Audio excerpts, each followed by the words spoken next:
All right, we are back. We are back here in the McCall zone, and we are rolling. We got some dude just walking by, seeing what we're doing, looking in. We got people checking in throughout the day. The McCall staff is here.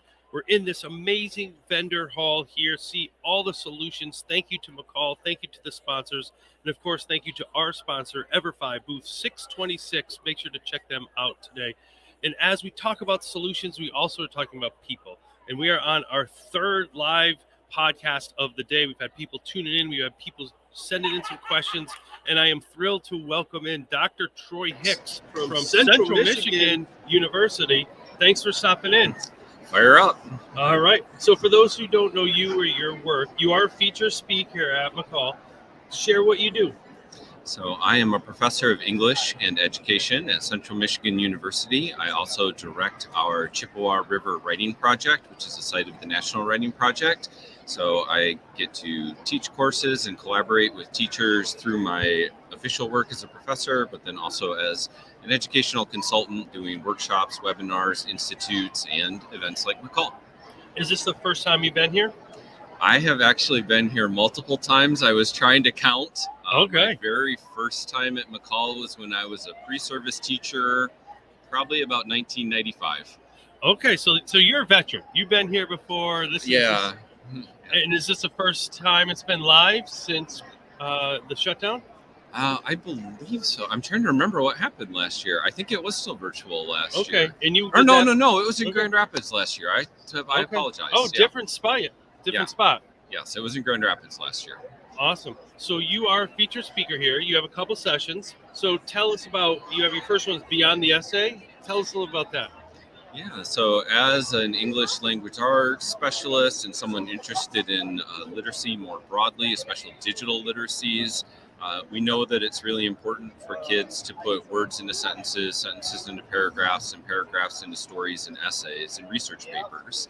At the same time, we also want them to be multimodal composers, to use image, to use video, to use audio, to use interactive experiences. So the Beyond the Essay session is really going to look at how we help our students take advantage of tools, something sometimes as simple as Google Slides and just building interactive stories in Google Slides, Canva, Adobe Creative Cloud, also story maps. I'm really interested in this idea of having students use geolocations and build story maps about their local communities through ArcGIS story maps or Story Maps JS. So we're just going to really think about how to expand that vision of what it can be to share our writing and our digital writing. And I think for me, this, as I shared before we came on, I taught this year, I'm in teaching now, the first time as an adjunct professor. And when I started talking about digital tools, someone in higher ed are like, oh, we don't do a lot of that. And it's great to hear you bringing that.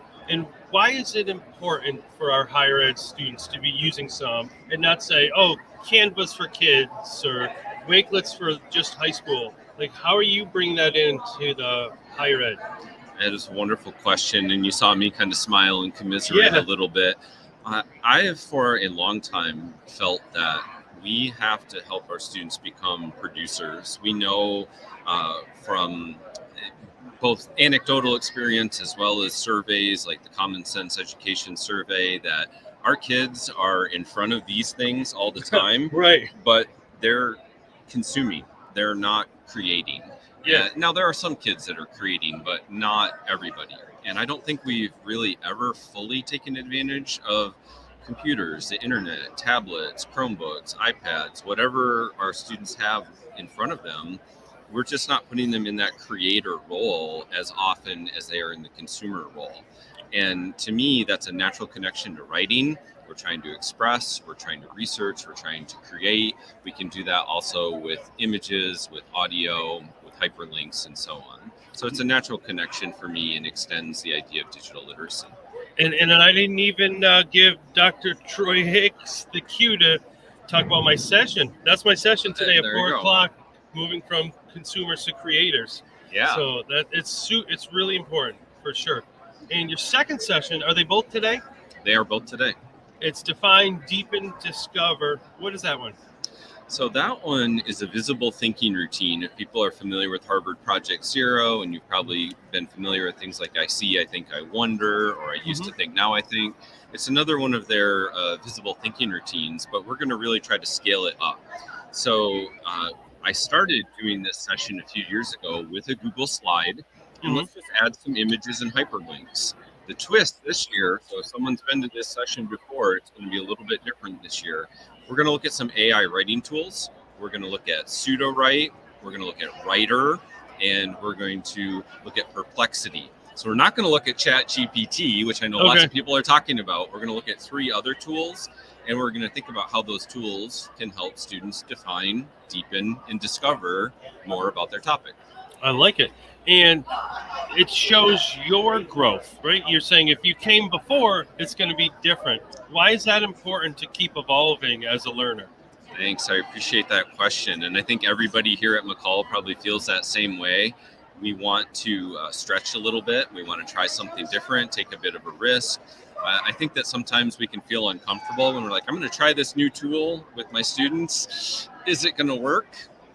We'll see. But if you just put yourself out there, let them know that you're being vulnerable, we're going to give this a go, let's see what happens, then it could work and it could create something amazing. So I'm trying something new today. Hopefully Wi-Fi stays connected. Hopefully people can access all the tools. Hopefully there's no filters.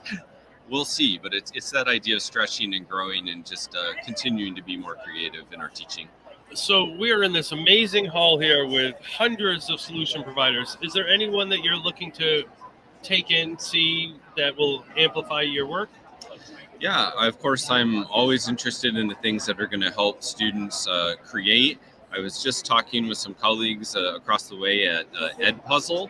I think that if we are going to have students consume, we can have them do it in a more conscientious and mindful way. So Edpuzzle allows you to import the video, allows you to bring your own multiple choice questions, but also short answer questions.